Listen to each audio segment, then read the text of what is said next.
two, one.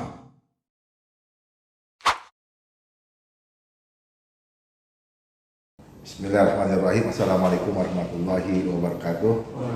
Adik-adik mahasiswa, perkenalkan nama saya Dr. Andes M. Rizal, SHMH. Sedikit mungkin apakah karena CV saya menjadi hakim dari tahun 1995, pegawai 92. Dari 92 saya tes calon hakim, kemudian 95 diangkat sebagai hakim pengadilan agama Bangko PTA Jambi, dan seterusnya. Kemudian tugas ke Batu Raja, kemudian pindah lagi ke Tiga Raksa, kemudian ke Jakarta Barat, Semarang, dan sekarang jadi saya sudah pengadilan agama Semarang, terakhir di sini.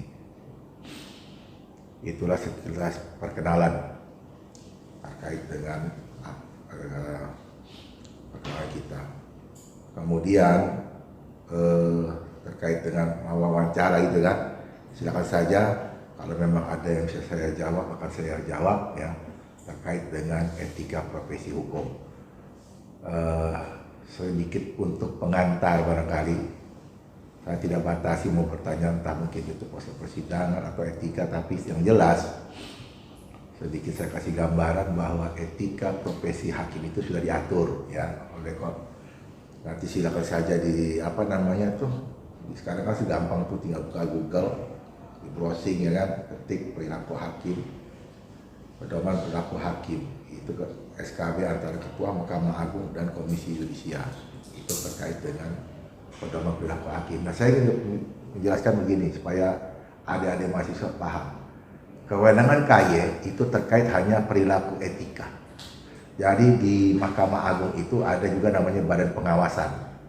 Namanya Badan Pengawasan Mahkamah Agung. Nah, kalau Bawas Mahkamah Agung, dia bisa masuk kepada teknis justisial, pemeriksaan perkara. Bagaimana hakim itu memeriksa perkara mulai dari hukum acara sampai hukum materialnya, apakah ada hal-hal yang dilanggar.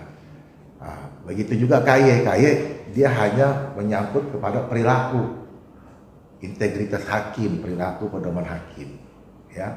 Jadi harus dibedakan. Nah, pengawasan internal, jadi kalau pengawasan Bawas Mahkamah Agung itu bukan hanya perilaku hakim, tetapi bisa langsung masuk ke teknis justisial, bagaimana hakim memeriksa. Tapi kalau KY dia hanya fokus kepada pedoman perilaku hakim, yang semua itu ada 10 kalau nggak salah ya. Nanti silakan di searching aja, antara lain adil, jujur, apalagi itu arif bijaksana, integritas, mandiri, disiplin tinggi, rendah hati, profesional, seterusnya. Itu ada 10 macam. Nanti silakan saja di searching. Ini sebagai pengantar ya untuk mengarahkan. Tapi kalau kalian nanti mau bertanya, sudah ada bahan pertanyaan yang mau ditanyakan, silakan. Atau mungkin mau dijelaskan saja tentang masalah perilaku hakim, pedoman perilaku hakim, penjabaran kayak apa, secara implementasi, silakan. Kita relax saja.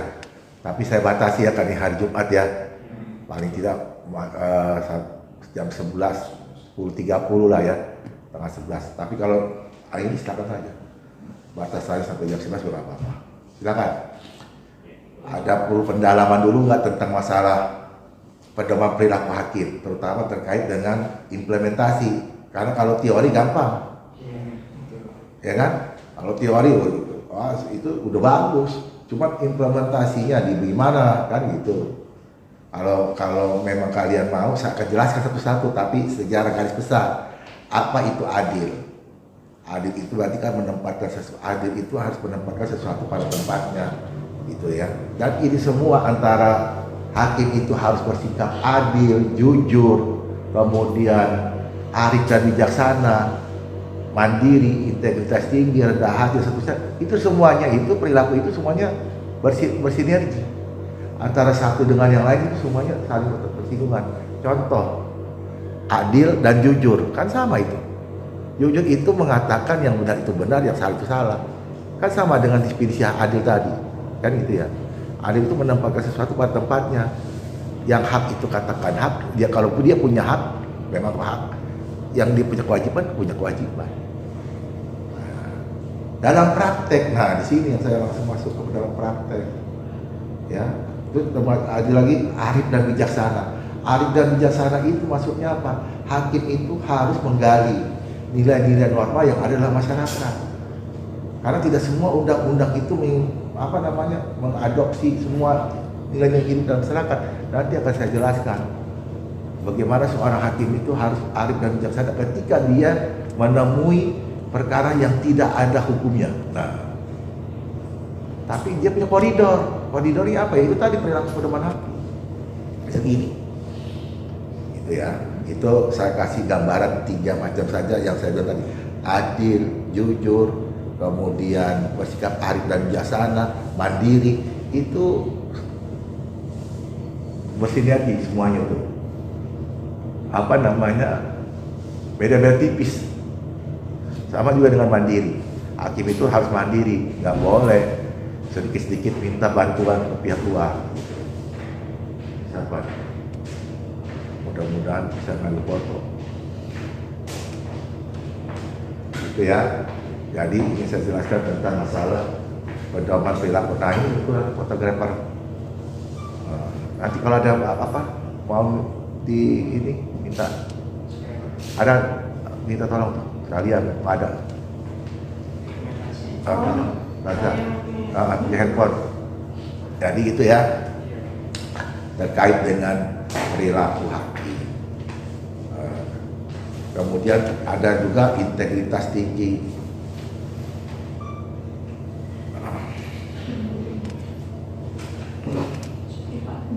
Gitu ya? Ya, lanjut aja Pak. Ya, baik ya. Jadi yang ingin saya sampaikan kepada kalian ya, penjabaran. Nah, ini yang saya langsung perilaku itu saya hubungkan kepada implementasi praktek di lapangan. Karena nggak mudah antara teori dan praktek. Makanya banyak hakim-hakim yang ada yang diperiksa oleh KY, ada yang diperiksa oleh Mahkamah Agung, Bawas Mahkamah Agung, karena terkait banyaknya pengaduan-pengaduan. Kenapa? Ya itu tadi, sekarang kan era keterbukaan, transparansi. Di pengadilan pun begitu. Makanya coba lihat, kalian akses saja di internet, SIPP Pengadilan Agama, keluar itu. Riwayat persidangan juga keluar dan seterusnya. Ya, itulah salah satu kemajuan dan ini daripada Mahkamah Agung untuk transparansi terhadap perkara yang ditangani oleh suatu institusi pengadilan. Jadi dulu aja SIPP manapun seluruh Indonesia ada ya, Ibu, seluruh SIPP, pengadilan negeri kah, pengadilan agama kah, itu akan keluar, tinggal dari situ, ya. Nah, balik lagi kepada materi pedoman perilaku hakim terutama. Ini kan kalau ini kan profesi hukum ya, kita stressing kepada hakim, seorang hakim pengadilan agama, ya. Saya ingin berbagi pengalaman saja. Ketika saya memutus harta bersama, ya, itu harta bersama dalam pasal 97 kompilasi hukum Islam itu dikatakan bahwa suami dan mantan suami dan istri itu masing-masing mendapat setengah-setengah bagian, betul ya? Nah, tetapi saya pernah saya simpangi itu, saya keluar dari norma itu. Kenapa? Karena saya melihat tidak ada keadilan bagi seorang perempuan, gitu loh.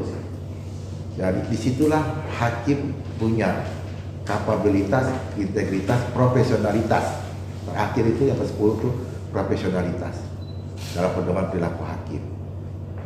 Gitu ya. Jadi baik lagi pengalaman saya itu. Jadi ketika itu perkara itu, Waridi dikatakan perempuannya lebih dominan menguasai harta bersama dan lebih dominan dalam rangka mendapatkan harta bersama, punya toko, ruko dan sebagainya. Sementara suaminya biasa-biasa saja, hanya bantu-bantu lah, gitu ya. Kemudian perkara perceraiannya itu masalah karena suaminya selingkuh. Udah selingkuh, masa hartanya dibagi setengah-setengah, adil nggak? Sementara akhirnya perempuannya lebih banyak yang mendominasi. Dalam Undang-Undang Nomor 174, ya, saya nanti sudah dirubah ya. tapi perubahannya juga tidak. Tapi dalam Undang-Undang 74 itu diatur tentang hak dan kewajiban suami istri. Artinya pemenuhan sandang, pangan, papan itu adalah kewajiban dari seorang suami, bukan kewajiban seorang istri. Seorang istri terhadap. Tapi kenyataannya dalam masyarakat kita ada istri yang memang lebih mendominasi, yang mendapatkan harta bersama. Karena suami enak-enak saja, dia sebagai ini, dia selingkuh. Udah selingkuh, kemudian masa hakim yang membagi harta bersama secara setengah-setengah? Undang banyak nih. Udah enggak? Apakah adil? Tanya gitu. Maka saya simpangi. Saya keluar dari peraturan kompilasi hukum Islam itu pasal 97. Saya bikinlah diskresi hakim. Itulah hakim itu arif dan bijaksana. Diskresi itu kan kebijakan hakim. Nah, di situ saya keluar. Saya menyatakan tidak adil kalau pasal 97 diterapkan dalam perkara aku, perkara masuk pada tarik yang tidak berjalan. Ya, tidak adil. Maka saya keluar dari situ. Harus saya bikin pertimbangan, menimbang bahwa berdasarkan pasal 34 dan seterusnya tentang hak dan kewajiban suami istri itu diatur. Maka sandang pangan papan itu adalah kewajiban daripada suami. Faktanya terbalik gitu. Maka tidak adil menurut pendapat majelis hal tersebut. Saya bikin pertimbangan itu untuk keluar dari diskresi. Alhamdulillah sekarang itu sudah lama saya lakukan di Pengadilan Agama Semarang, Jakarta Barat. Pokoknya saya begitu. Ini pengalaman pribadi kan, ini wawancara pribadi ya. Makanya saya pengalaman pribadi, saya tidak meremeh kepada teman-teman yang lain, gitu ya. Nah itu contoh satu. Contoh yang kedua lagi, yaitu saya keluar juga dari peraturan. Makanya hakim itu kan just made law. Hakim itu tapi bukan berarti serampangan, bukan berarti membabi buta keluar dari just made law-nya itu membuat undang-undang tuh. Udah ada undang-undang tapi kenapa Bapak keluar Pak kan gitu. Padahal udah ada. Contoh pasal 105 kompilasi hukum Islam, anak yang belum memayis kan itu ya, di bawah 12 tahun itu hak ibunya. Tapi saya pernah memutus hak kepada bapaknya. Bahkan saya pernah memutus tidak diasuh kemana-mana. Kenapa? Karena dulu sama-sama bejat. Sementara harusnya ada intervensi dari pihak keluarga gitu kan. Kalau dulunya bejat ya kan, suami istri bejat, harusnya neneknya masuk gitu loh, untuk mencabut kekuasaan kedua orang tua ini supaya anaknya tidak ini. Yang satu mabuk judi, yang ini asusila. Terbukti. Mau saya kasih ke siapa ini? Anak. Saya keluar. Saya tidak kemana-mana. Tapi saya bikin. Itulah yang namanya diskresi hakim. Kebijakan hakim itu harus bijaksana. Kira-kira mau dibawa kemana nih anak? Kalau orang tua yang perempuannya asusila, narkoba, laki-lakinya mabuk penjudi, lengkap nih kedua orang tua. Ribut masalah anak setelah perceraian. Hakim gimana setelah faktanya kayak gini? Saya keluar dari ketentuan pasal 105 itu, kemudian saya bikin hukum tersendiri ya. Itu ya penemuan hukum restoratif family. Penemuan hukum itu saya bilang. Dan saya tidak kemana-mana, saat itu diintervensi oleh pihak keluarga istri atau pihak keluarga suami untuk masuk untuk menyelamatkan kepentingan anak, moral anak terhadap moral orang tuanya yang memang dua-duanya sama-sama bejat atau tidak berakhlak lah bahasa harusnya kan. Nah, itu saya keluar dari situ. Kemudian saya tetapkan anak itu tidak kemana-mana. Status quo. Anak itu ada di mana-mana sampai dia bisa menentukan kemana dia. Kan bingung, penyelesaiannya gimana Pak? Itu saya gitu bingung. Tapi saya kalau saya putuskan ikut kepada ibunya atau mungkin kepada bapaknya yang saya faktanya itu kayak begitu, kayak gimana kira-kira? Ya, moralitas anak ke depannya dengan orang tuanya kayak begitu. Tapi saya bingung, bagaimana ini? Dikasih ke bapaknya begini, dikasih kepada ibunya begini. Akhirnya dengan beristihad, bismillah, saya tolak itu gugatan dua-duanya yang hak mengasuh anak. Berarti hak asuh anak yang diajukan oleh pihak suami, kan di konvensi ini, istri mengajukan cerai gugat dengan formulasi hak asuh anak. Suami ada konvensi, tidak, dia juga menginginkan. Jadi semuanya itu tentang masalah anak saya tolak. Berarti kalau saya tolak, berarti kan anak itu kan tidak kemana-mana kan, tidak punya status yang jelas kan, ikut bapaknya atau ibunya, terserah mereka. Nanti pada saat anak sudah 12 tahun, dia bisa didengar kan ke persidangan, mau ikut siapa dia? ini pengalaman pribadi saya dalam rangka mengimplementasikan tentang perilaku kode etik hakim, di mana yang saya pernah lakukan itu hakim itu arif dan bijaksana. Ketika menemui perkara-perkara yang seperti itu, yang tadi harta bersama, kemudian hak asuh anak, mungkin juga keluarga, tapi yang sering saya keluar dari peraturan perundang-undangan, yaitu masalah harta bersama dan hak asuh anak. Nah, sekarang sudah mulai nih dengan skema Mahkamah Agung tuh anak itu sudah bisa diasuh secara bersama-sama. Nanti silakan dibaca saja karena saya terus terang nggak terlalu begitu hafal seluruh skema ya perundang-undangan. Nah, sampai sini silakan. Kalau mungkin ada yang saya paparkan tadi mau ditanyakan, atau mungkin kalian sudah punya pertanyaan tersendiri, kalau saya bisa jawab, saya jawab. Silakan. Baik, terima kasih Pak. Sebenarnya tadi penjelasannya sepertinya sudah menjawab semua yang kami persiapkan, cuma ada beberapa mungkin yang ingin kami tanyakan. Mulai dari mungkin saya terlebih dahulu.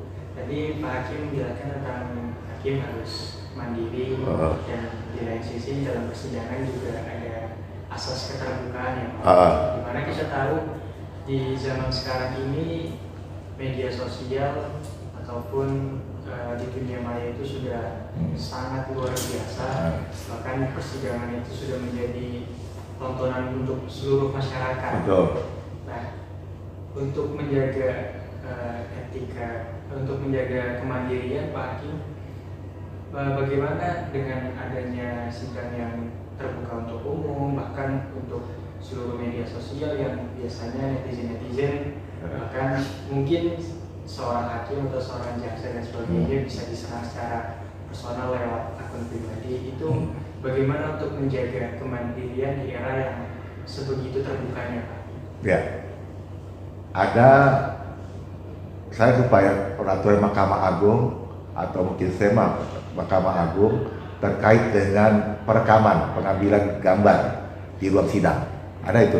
Kalau saat sini tempel, nanti bisa dipoto tuh di banner. Kita sudah memberikan warning, tidak mudah untuk merekam, mengambil dan sebagainya ya untuk persidangan. Meskipun persidangannya itu untuk kasus perceraian itu kan tertutup ya. Tapi sebelum menyatakan tertutup untuk umum itu kan terbuka dulu. Jadi siapa sih? Jadi jangan dipayangkan, misalnya mungkin adik-adik mahasiswa nih melihat di sini melihat infotainment perkara, misalnya perkara seorang artis yang bercerai di Pengadilan Agama Jakarta Selatan, nonton itu ya. Jadi begitu dipanggil memang sudah masih terbuka.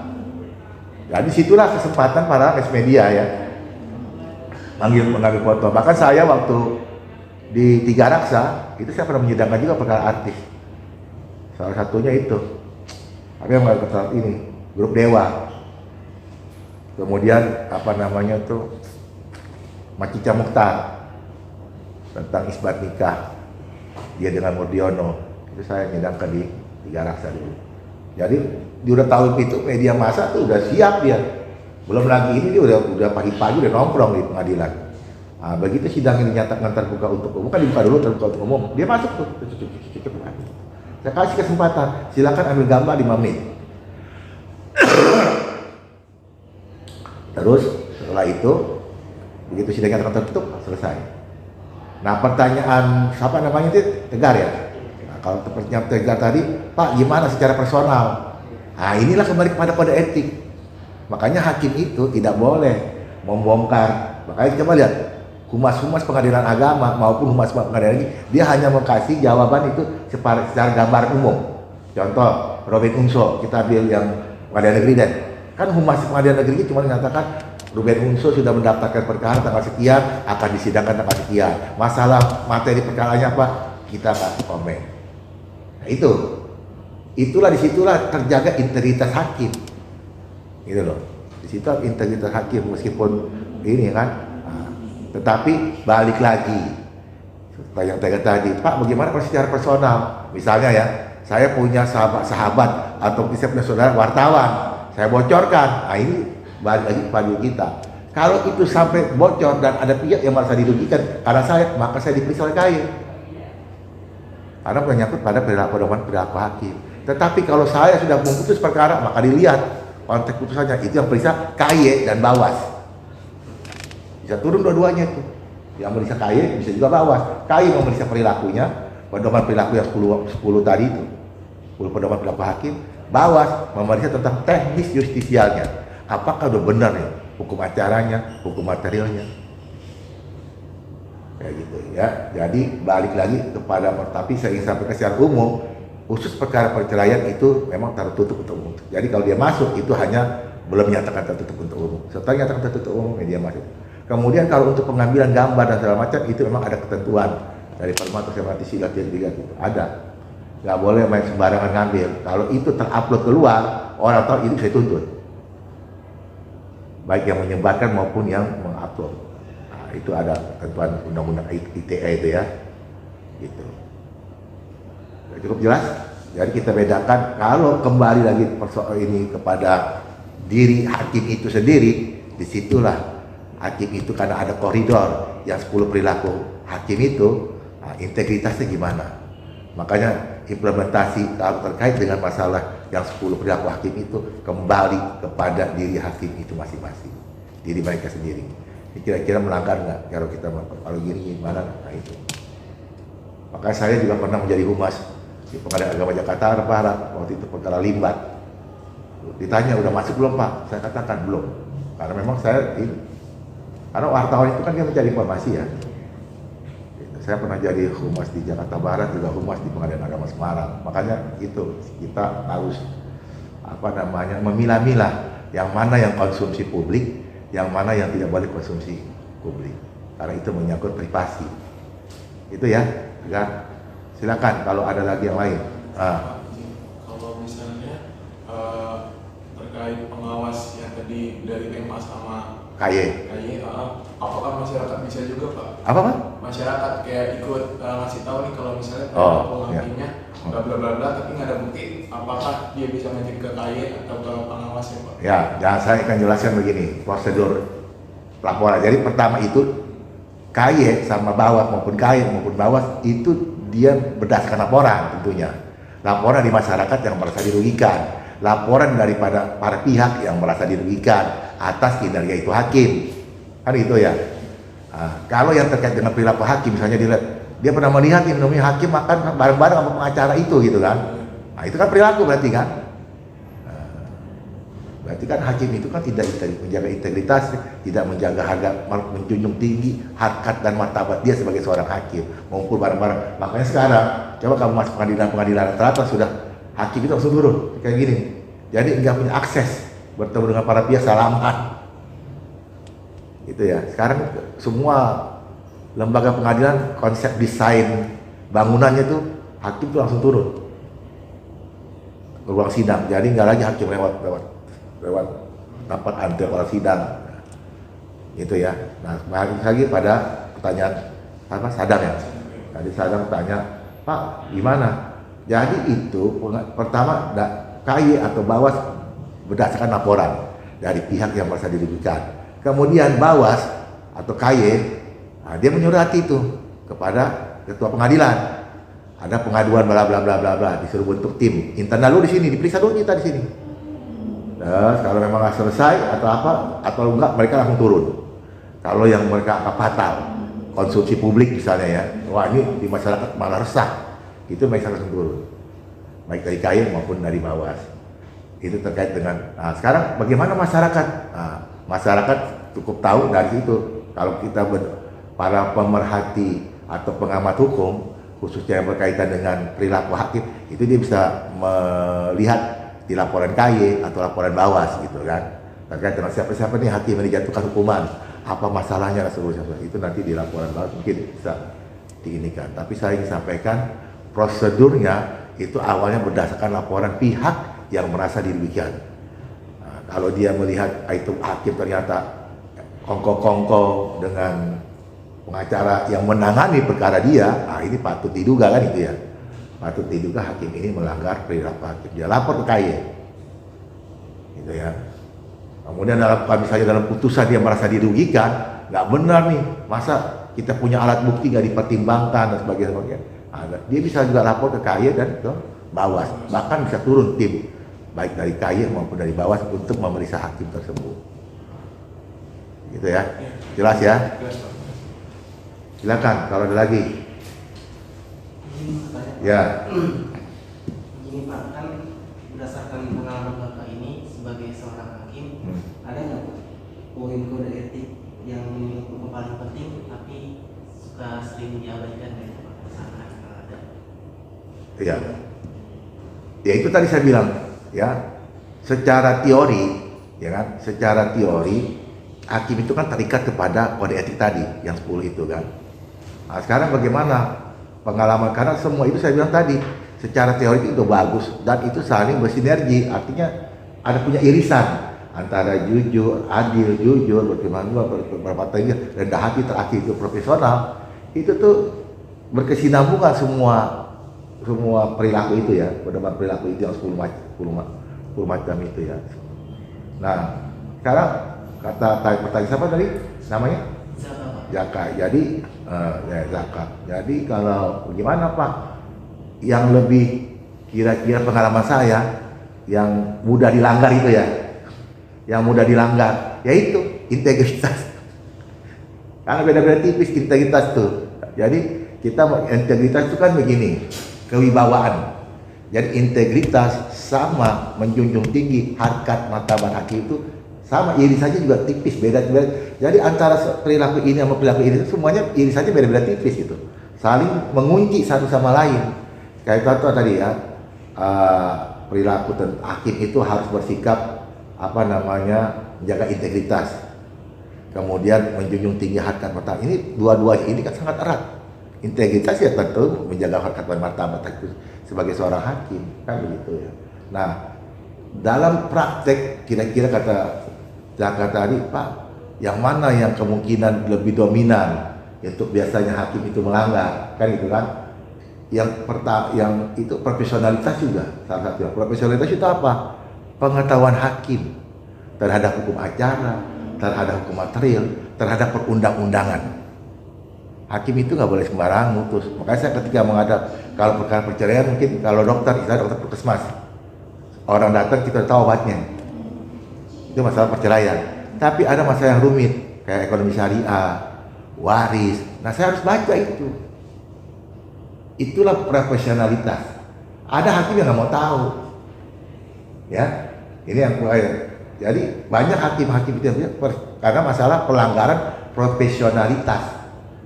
Apa itu? Dia tahu tapi tidak diterapkan. Tahu hukumnya tapi tidak diterapkan. Gitu loh. Atau mungkin dia nggak baca. Dinamika di hukum kan berkembang. Dinamika peraturan perundang-undangan yang baru. Dia masih pakai yang lama aturan itu. Nah, kayak begitu ya. Nah, jadi kata Zaka tadi, mana Pak? Ya, hampir semua memang punya potensi. Hampir semua perilaku hakim itu mempunyai potensi untuk dilanggar.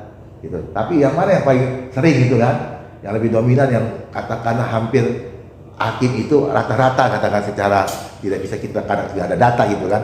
Tetapi yang saya ingin sampaikan pada pengalaman saya biasanya itu profesionalitas. Ya, profesionalitas, integritas ya itu. Yang terlalu kalau mandiri itu. Tapi yang paling sering itu profesionalitas. Kenapa? Karena terkait dengan hukum acara. Apalagi sekarang ini kita dituntut untuk menguasai era digital. Semua sudah komputerisasi. Ada hakim-hakim yang tua udah gemeteran. Salah ngetik dia. The tremor. Kayak saya nih, mohon maaf ya. Saya ini pasien cuci darah. Makanya tadi mau dikondisikan sama pihak kepaniteraan di atas, tapi karena akan dipakai ya sudah kita ngalah gitu ya. Jangan supaya kita terburu-buru. Jadi kalian puas untuk wawancara dan hasilnya juga mudah-mudahan bisa maksimal ya. Gitu ya Zaka ya. Jadi semua perilaku itu punya potensi untuk bisa dilakukan oleh seorang hakim. Cuma kalau kamu tanya, Pak yang mana yang lebih dominan? Ya yang sering itu profesionalitas. Yang kita sering diperiksa itu tentang masalah profesionalitas. Menurut pendapat kita nggak melanggar. Tapi kan beda. Orang yang periksa misalnya contoh panggilan ya. Contoh panggilan saya ada Pak, tapi kata jurusita hakim itu kan berdasarkan surat panggilan. Kata jurusita yang bersangkutan tidak lagi diketahui alamatnya. Yang masa kita hakim harus turun itu kan nggak mungkin. Karena jurusita itu disumpah. Ya kan, begitu dia manggil, hakim melihat. Nah, sudah, dia percaya karena ini akta otentik kan gitu. Yang kadang-kadang jurusita yang ditugaskan menyatakan bahwa ini perkara tergugat tidak diketahui. Kita gaibkan namanya. Atau kita NO perkara ini karena obskur, tidak jelas orangnya. Alamatnya tidak jelas, ya. Ramai dia ribut. Ternyata enggak Pak, ada di sini. Nah, turunlah pihak Bawas, periksa kita. Diperiksa, ternyata kita bisa berikan argumentasi. Lah ini Pak mungkin. Dia oh ya udah benar. Kan versinya beda-beda. Kalau orang ini kan nggak tahu. Pihak nih kan, nah kita, nah itu ya contoh. Itu profesionalitas. Meskipun setelah diperiksa banyak juga ternyata tidak terbukti melanggar kode etik dan seterusnya. Itu ya. Tapi kalau ya sering dilanggar itu profesionalitas, integritas, nah, itu yang sering kadang-kadang gitu. Hakim itu sering diperiksa pada persoalan itu. Ya. Kalau di pengadilan agama ya sudah bukan rahasia umum lagi, tapi saya tidak jelaskan kayak perselingkuhan antara hakim dengan hakim, antara hakim dengan para pihak dan seterusnya, itu ada juga yang begitu. Berarti kan itu kan tidak menjunjung tinggi harkat dan martabat itu seorang hakim, gitu ya. Apalagi yang ada lagi, hakim itu harus bersifat rendah hati, nggak songong. Betul-betul hakim jalannya gagah gitu, nggak juga. Ya.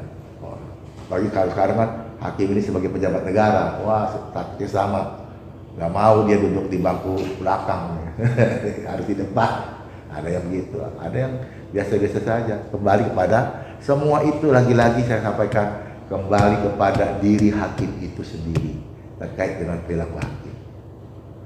Oke? Tapi lalu Pak, kalau misalkan kita nemuin oknum yang melakukan kode etik ini secara langsung, itu kita kalau sebagai masyarakat biasa bisa Pak untuk melaporinnya langsung ke KAI? Sepanjang ada data, sepanjang ada bukti silakan, tapi hati-hati loh. Saya kemarin kebetulan ponakan saya pengacara.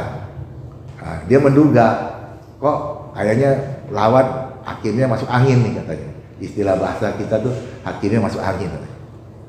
Ya kan? Kamu tahu memang kata saya dia mau mengadu. Saya kasih tahu. Karena apa? Prosedurnya, balik kali pertanyaan Adam tadi ya. Prosedur setelah saya selesai tadi, setelah diperiksa, itu sebelum itu turun, itu dipanggil dulu tuh pihak pengadu, pihak pelapor. Pihak pelapor tuh dipanggil dulu oleh pihak pengadilan, kan dapat surat tembusan tuh dari Bawas tuh kan, misalnya para pihak yang tidak puas tadi ya mengadu ke KAI atau ke Bawas. Bawas menyurati ketua pengadilan, ada pengaduan perkara nomor sekian ini. Ketua pengadilan membentuk tim internal. Tadi dari hakim senior dan seterusnya dipimpin oleh wakil ketua pengadilan. Sudah diperiksa lah. Siapa yang diperiksa? Ya tentunya pelapor dulu. Kan gitu. Nah pelapor, mana bukti-buktinya? Nah itu tadi. Nggak bisa masyarakat yang nggak tahu menahu ya. Kayak sekarang kan banyak tuh pengamat-pengamat. Dia itu kan hanya bisa mengamati kan. Tapi yang menjalani itu kan pengacara, aparat penegak hukum, baik pengacara, hakim ataupun. Nah pihak-pihak inilah kalau yang merasa dirugikan dia mengadu. Nggak bisa semua itu, karena apa? Ketika dia melaporkan, nah itu bisa ditentangkan tuntutan balik, pencemaran nama baik, jadinya itu. Jadi oleh karena itu seperti kata tadi Pak, gimana? Bisa ke masyarakat? Sepanjang masyarakat yang mana? Kalau para pihak pasti bisa, kalau dia sebagai orang yang berperkara. Tapi bukan orang yang berperkara, ya nggak mungkin. Dia tahu dari mana kejadian di persidangan atau mungkin pelaku hakimnya. Mungkin dia tahu. Itu saya kenal misalnya gitu kan. Kamu bertetangga seorang hakim. Kamu pernah lihat, ini kayaknya pengacara nih. Tapi kan kamu nggak tahu apakah dia menangani perkara itu. Nah, tapi kalau pihak, tentu kan dia tahu hakimnya siapa, lawannya siapa, jaksanya siapa. Misalnya kalau di pengadilan umum ya, kayak contoh kayak gitu. Artinya apa? Ya itu tadi. Batasan masyarakat itu harus diartikan sebagai, dalam arti sempit, masyarakat adalah para pihak yang berperkara. Ketika dia melihat adanya unsur-unsur kecurangan yang melanggar pada etik hakim, sah-sah saja dia melapor.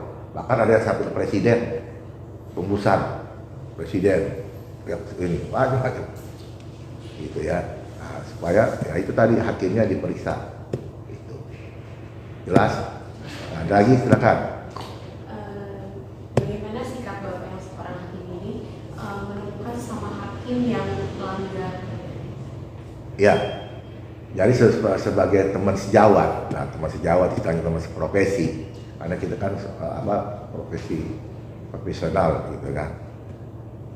Ya kalau memang kita ketemu dengan teman-teman kita, itu baik diminta ataupun tidak diminta pendapat, sepanjang kalau saya ingatkan.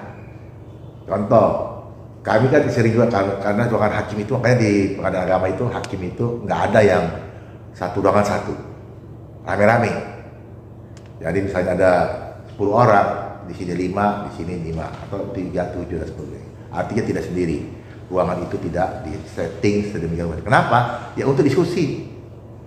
Ini terkait dengan profesionalitas. Ya, misalnya melanggar, oh nggak begitu Bu. Misalnya bertanya kan, tentang hukum acara silakan Ibu baca, saya mau nomor sekian, atau perma nomor sekian. Mungkin dia belum baca, kita sudah baca. Gitu ya. Terkait dengan masalah perkara yang dia tangani. Dan sering kami berdiskusi masalah-masalah ini, saya ada ini gimana sih Pak Rijal? Atau saya pun begitu, gimana sih Bu, begini. Ibu ada pernah nggak temu peraturan perundangan, kasih tahu saya? Ya kayak gitu. Contoh, kalau kita menemui hal-hal yang di luar kemampuan kita, mungkin kita belum baca atau kita belum menemukan hukumnya atau peraturan perundang-undangannya, gitu kan? Nah, yang kemarin pertanyaan ini tadi ya, siapa namanya? Elis ya, bagaimana Pak? Ya itu tadi, kita saling mengingatkan antara sesama rekan hakim, gitu loh. Ketika dia ada melanggar atau mungkin dia kurang pengetahuan, nah kita backup. Apalagi hakim itu kan sifatnya kan majelis, artinya 3 orang. Nah, disitulah hakim itu 3 orang inilah yang bermusyawarah. Tapi terkadang mereka bertiga nih nggak juga bisa menyelesaikan. Mereka harus meminta. Makanya kalau yang begitu kita tunggu mereka minta. Karena kita tidak boleh mengintervensi majelis itu. Bahkan ketua pengadilan pun ketika perkara itu sudah diserahkan, nah itu mandiri. Kembali kepada mandiri dan tanggung jawab. Itu tanggung jawab mereka bertiga itu sebagai anggota, sebagai majelis hakim yang memeriksa perkara itu. Nah, tanggung jawab yang bertiga. Ada kan perkara pelik gitu kan. Mereka baru mereka bertanya. Entah itu langsung ke ketua pengadilan untuk dibuka forum musyawarah majelis hakim. Nah, kita diundang tuh. Ini ada perkara begini nih. Nah, gimana pendapat para hakim? Kalau perkara itu pelik banget. Tapi kalau bisa diselesaikan di antar kita, antar majelis hakim itu saja mereka bermusyawarah. Nah, patokannya apa Pak? Patokannya yaitu suara terbanyak. Tapi bukan berarti yang satu itu belum tentu kalah gitu kan. Bisa saja diuji nanti di pengadilan tinggi, atau mungkin di Mahkamah Agung, kasasi, bisa diuji itu kan. Ternyata yang satu orang itu pendapatnya itu yang diambil oleh Mahkamah Agung atau pengadilan tinggi, bisa saja begitu kan. Nah, itu nggak ada masalah, hakim itu tidak melanggar, gitu loh. Karena dia memutus itu sesuai dengan pengetahuannya, ya, dan sesuai dengan SOP-nya. Ketika bermusyawarah, hakim anggota yang dua menyatakan putusannya apa, yang ini berpendapat B. Karena musyawarah ini bertiga, yang dalam sistem musyawarah hakim itu ya dua itu yang dipakai. Meskipun satu itu belum tentu salah gitu kan. Ketika banding, ternyata yang dipakai itu pendapat A tadi. Jadi saya minta, apakah yang dua ini melanggar? Tidak. Itu loh, itulah penerapan hukum mereka sepanjang tidak melanggar tadi aturan-aturan perilaku yang lain. Misalnya tadi kongko-kongko ngopi dengan pengacara, ya kan. Kemudian bersenda gurau dengan para pihak dan sebagainya, itu beda lagi kan ininya. Tapi terkait dengan putusannya, dengan apa yang mereka putuskan itu tidak tidak lagi melanggar. Gitu ya. Silakan, ada kalau lagi. Mungkin ini sebagai pertanyaan terakhir untuk kita minta sebagai closing statement. Ini kan sarjana, nanti lulusannya semoga sebagai sarjana hukum. Amin. Tentu menjadi seorang hakim bagian dari cita-cita kami sebagai mahasiswa. Ya. Nah, kira-kira apa Pak langkah yang harus kita tempuh setelah nanti kita menyelesaikan studi kita di S1 ini supaya kita bisa menjadi seorang hakim dan juga menjadi hakim yang profesional dan Ya. selalu menjaga kode etik. Kira-kira apa Pak? Ya, jadi kalau saya, pengalaman saya ya, setelah saya di wisuda, terus terang saya habis di wisuda itu, kan lulusan IAIN juga, dulu IAIN Jakarta. Ini UIN Jakarta kan semuanya? Nah, berarti ada adik saya itu. Saya keluar 90 dari IAIN Jakarta. Keluar saya 90, boleh katakan saya ini dulu orang rumahan. Jadi saya meskipun rumah saya di Tanah Abang, saya pulang pergi tuh. Kuliah dari Tanah Abang ke Ciputat pulang pergi. Selama 4 tahun. Pas alhamdulillah saya 8 semester selesai. Ya, makanya saya ingin memberikan motivasi kepada kalian semua. Nah, bagaimana Pak? Yang pertama dimulai dari start kita di perkuliahan. Apa targetnya? Targetnya adalah 8 semester kelar. Bisa nggak? Bisa. Saya 8 semester bisa. Saya 8 semester. Nggak nabung. Pokoknya biasa, reguler istilahnya gitu ya. Cuma saya menyelesaikan begitu skripsi saya dinyatakan ada perubahan, selesai nih. Saya udah sih, karena waktu itu ada munakosa, baca kitab. Tahu sekarang? Masih ya. Dulu sebelum ujian skripsi, ya munakosa dulu baca kitab. Dinyatakan lulus baca kitab, ada nilai keluar, baru bisa. Karena saya bukan dari pesantren, saya udah pasrah. Tapi saya belajar baca kitab dengan teman-teman yang pandai-pandai itu lah yang baca kitab. Alhamdulillah lulus saya. Sementara ini perbaikan skripsi belum saya apa-apakan. Apa yang saya lakukan? 1 malam saya kerjakan itu karena besok terakhir daftar. Nggak tidur saya semalam memperbaiki itu skripsi. Ini mau saya memberikan motivasi terkait dengan Tegar. Jadi mulai dari situ kita harus punya satu target. Jangan nanti aja lama, jangan.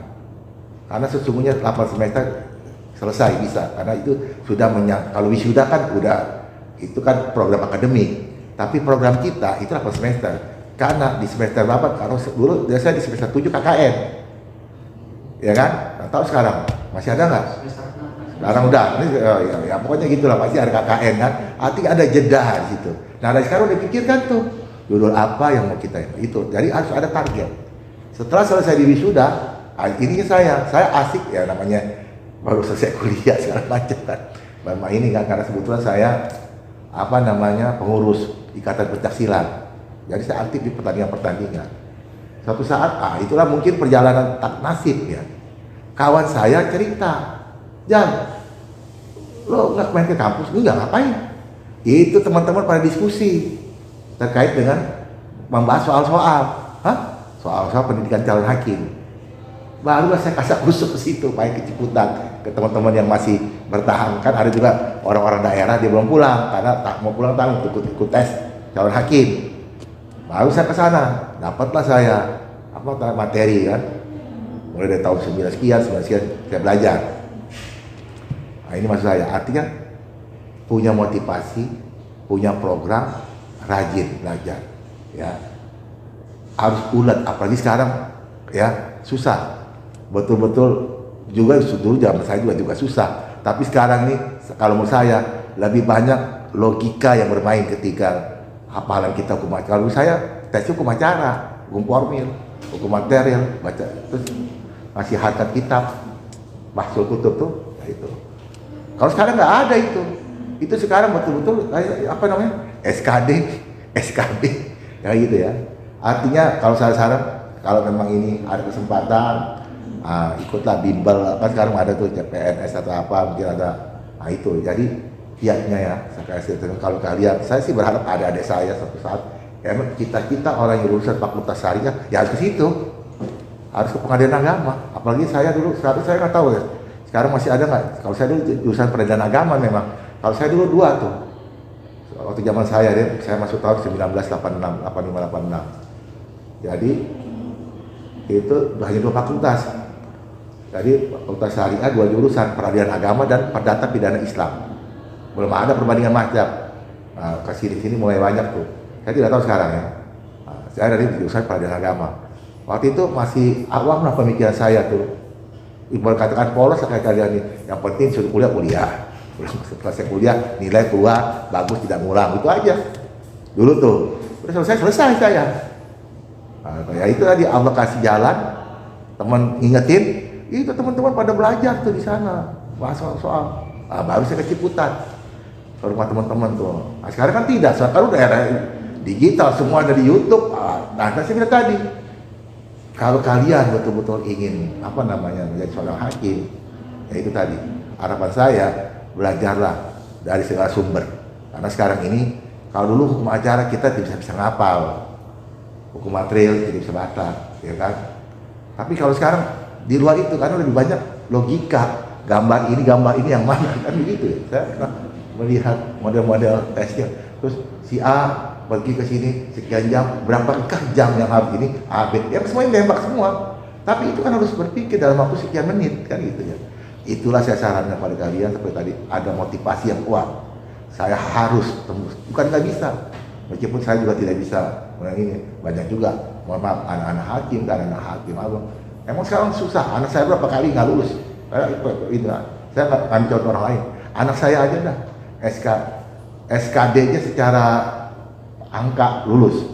Tapi secara nasional itu kan diputus secara nasional, di ranking kan, baru bisa ke SKB. Contoh kayak gitu. Untuk mengambil analisis perkara ya. Jadi kalau fakultas syariah itu kalau habisnya analisis perkara, kalau enggak atau kepaniteraan. Nah, jadi kiatnya itu tadi ada motivasi, kemudian ulet dan belajar betul-betul didalami. Dan ternyata di sini saya nggak sebut apa, ada 2 orang hakim yang anaknya juga lulus analisis perkara, bahkan secara hakim anak kembar, dua-duanya masuk, hebat kan? Tapi biasa tanya sama mamanya kan, mamanya ya gimana Bu? Wah, emang saya lihat rajin dia, dibawa tuh buku SKD yang pokoknya buku-buku tuh dibawa sama dia. Ini untuk menambahkan motivasi kepada kalian, harus tanamkan itu, saya harus. Tapi juga jangan terlalu ambisius, supaya apa? Nggak stres, nanti nggak lulus ngitung bintang. Ada yang begitu teman saya. Karena apa? Dia patokannya saya, karena saya termasuk mahasiswa biasa-biasa saja. Waktu itu saya termasuk mahasiswa biasa-biasa saja, IP saya juga pas-pasan, yang penting lulus. Kalau saya penting lulus, nggak ngulang. Apalagi dulu zaman saya kan SKD murni, jadi di bawah IPK 2 di semester 4 itu nggak bisa nyambung semester 5, harus ngulang. Yang mata kuliah sampai pagi sana. Kalau di bawah IP 1,6 keluar, di drop out tuh zaman dulu masuk di IAIN Jakarta tuh di tahun 80-an, 85-an ya, itu sistem drop out. Di bawah IP 1,6 IPK dari 1 sampai 4, IPK jadi 1,6 keluar. Kalau di bawah 2 nggak bisa lanjut semester 5. Saya alhamdulillah nasib bagus, lulus semua, 2 pas-pasan. Ada teman saya yang nilainya lebih gitu kan, waktu ikut tes sama-sama, saya belajar sama dia. Dia bilang, saya lulus, dia nggak lulus, stres. Nah itu, dia itu lagi saya bilang. Kembali kepada setelah kita itu bertawakal, berserah diri. Kita sudah berupaya ya untuk berjuang, untuk mencapai cita-cita kita. Sebagai contoh ya, kalian udah ini kan, bukan hanya dilihat dari sisi materialnya, karena alhamdulillah hakim itu sekarang ya baik tunjangannya, udah semua hampir transportasi dan sebagainya sudah. Makanya saya minta motivasi ini bukan dilihat dari materialnya, tetapi dilihat daripada lulusan fakultas syariah ini menurut saya yang tepat yang di situ. Ladang yang harus digali itu ya di situ, yang harus digarap itu ya di sini, di pengadilan agama, di lembaga pengadilan. Kalau sekarang kan bisa nih, nanti kan masuk Mahkamah Agung tuh. Mahkamah Agung kan nanti hanya ngatur tuh. Ini ke PA, ini ke PN, apa kemana, tergantung nanti Mahkamah Agung. Tapi paling tidak kita lulusan fakultas hukum atau fakultas syariah, ya lahan garapannya ya di bidang hukum. Apa itu? Baik pengadilan, kejaksaan, kalau yang non IAIN ya kejaksaan bisa Kemenkumham, ya tegak. Nah, silakan kalau mau ada lagi. Cukup? Sudah cukup. Oke. Silakan ditutup dulu ininya. Kami mengucapkan banyak terima kasih atas waktu yang Bapak berikan kepada kami, sekaligus ini juga menjadi seperti kuliah 3 SKS ini. Ya, kami juga terima kasih banyak ilmu Dan ilmunya ini bukan sekedar teori, tapi ilmu yang terjadi langsung di lapangan sebagai seorang hakim, dan pengalaman tentu ini yang sangat mahal bagi kami. Mungkin tujuan kami kesini untuk menyelesaikan tugas UAS, tapi saya yakin teman-teman saya juga sama di lain itu ada tujuan yang lebih penting, yaitu kami ingin belajar langsung secara pengalaman kepada Bapak Hakim, supaya semoga kalau memang kami ditakdirkan sebagai hakim, kita tahu apa yang harus kita lakukan sebagai seorang hakim yang profesional. Ya, mungkin itu dari kami Pak, kurang lebihnya maaf, dan saya juga mewakili teman-teman kami yang tidak bisa hadir karena ada satu dan lain hal. Semoga itu tidak mengurangi rasa hormat dan takdim kami pada Pak Hakim dan juga pengadilan agama. Itu saja, kurang lebihnya mohon maaf. Wassalamualaikum warahmatullahi wabarakatuh. Waalaikumsalam warahmatullahi wabarakatuh. Baik, dari saya, barangkali nanti kalian perlu surat, silakan nanti hubungi Ibu Panitra Budaya Parmut Hukum Bu Nina ya. Atau perlu surat jawaban dari sini dan sebagainya, sudah kita laksanakan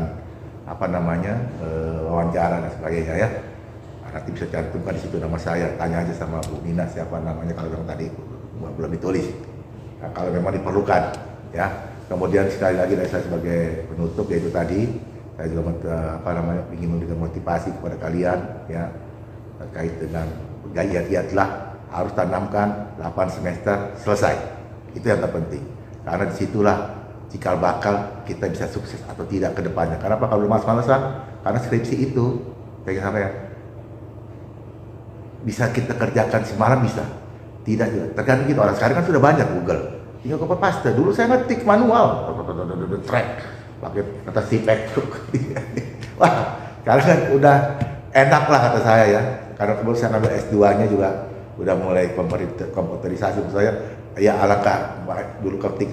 Artinya kalian ini di era digital harusnya punya kesempatan yang lebih baik gitu loh maksud saya. Pergunakanlah kesempatan itu dengan sebaik-baiknya. Jangan buang-buang usia kalian, waktu kalian dengan percuma. Itu ya. Demikian dari saya, lebih kurang sama-sama mohon maaf barangkali ada yang belum tersampaikan dan sebagainya. Saya juga mohon maaf karena sebagai seorang manusia yang tidak luput dari kehilapan. Demikian, wassalamualaikum warahmatullahi wabarakatuh.